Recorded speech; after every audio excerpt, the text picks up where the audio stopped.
15 years ago, I opened Home Sweet Home.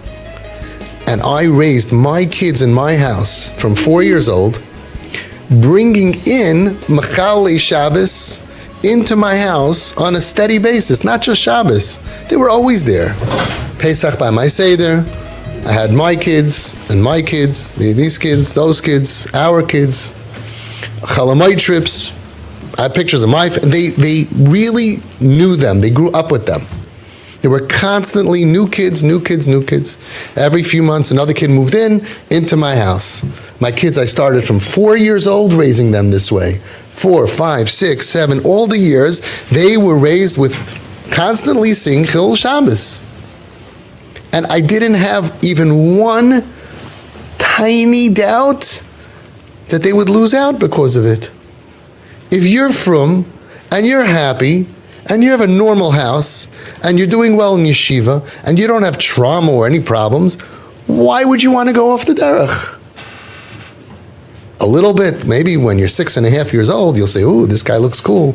Okay, that's not going to make you eat shreif and go off the derech. I didn't have a hava mina.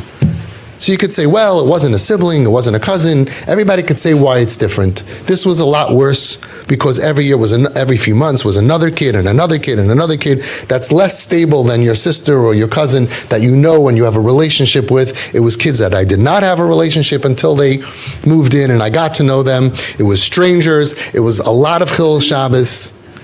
My kids used to say, how come these guys walk out by the Shabbos meal after every course? How come they go for a walk? So I said, they're very health conscious. They like to go for a walk in between courses. And then at some point, they opened up the window shade or looked down the block and they said, Chaim smoking on Shabbos. I said, yeah, Shefala, they're not frum. And we are. And you know what Hashem wants us to do?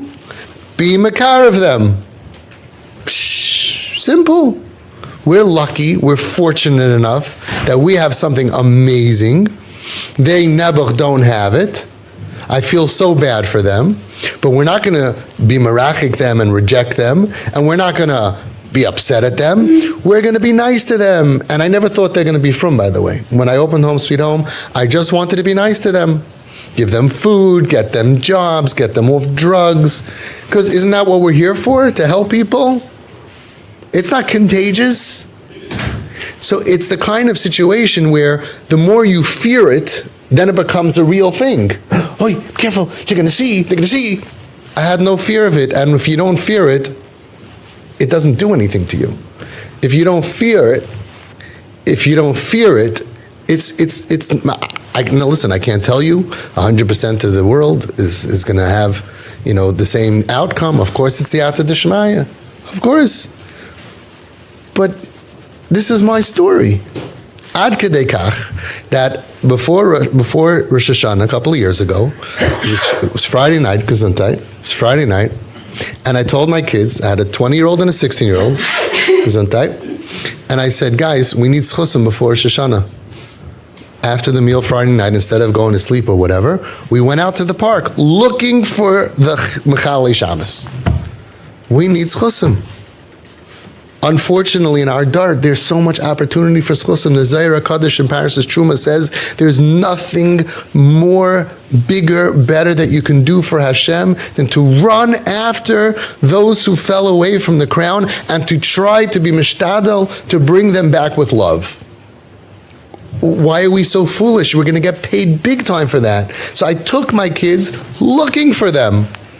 Everybody's worried, they shouldn't see.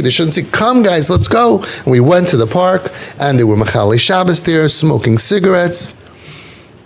And I sat with them, and I introduced myself, and I introduced my kids to them. My kids didn't look at them and say, oh wow, I want their life.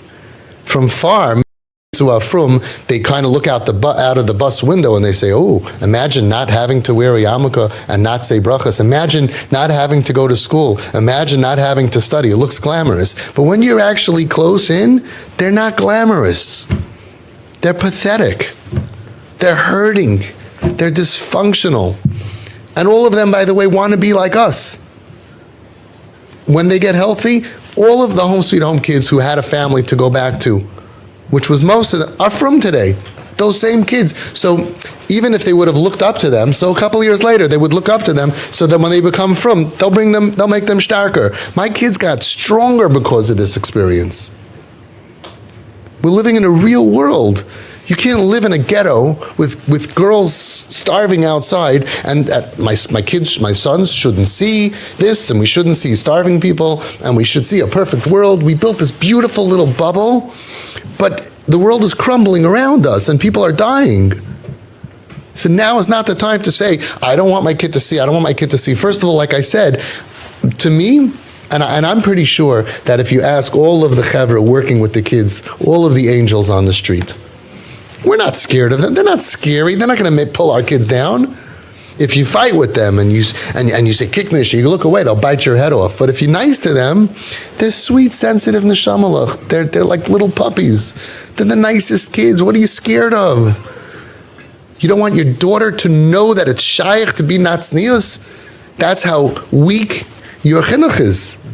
You tell your daughter, some people choose not to be frum.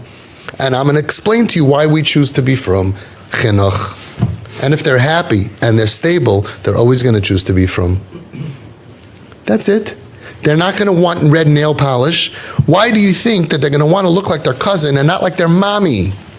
If you're her best friend and you're her role model, you're the mommy, and she has older sisters, no. She's not going to look like anybody from the last 400 years, from all the grandparents and all the aunts and uncles. She's going to want to look like her dysfunctional cousin, right, who dresses whatever and is going through a hard time and is suicidal and on drugs. That's going to become a role model? Well, why? Don't be scared of it. Say, yeah. And you should know, the kids who came to Home Sweet Home, they looked very cool.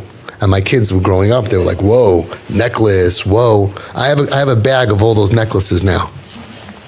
It's not going to be right away. It's not going to be the first day that they're going to say, feh, look at them. They're going to say, oh, this is very interesting. And they talked about movies. And my Shabbos table, my kids grew up with, you know what happened on my Shabbos table? Rabbeinu Shalom.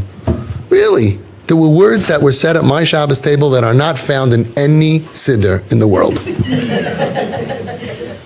Because we didn't have a regular Shabbos table. We were a factory to save Jews. We were Schindler's List. We were saving neshamas. And that's much more important than saying Baruch Hashem Yaim and Baruch Hillel Yaim.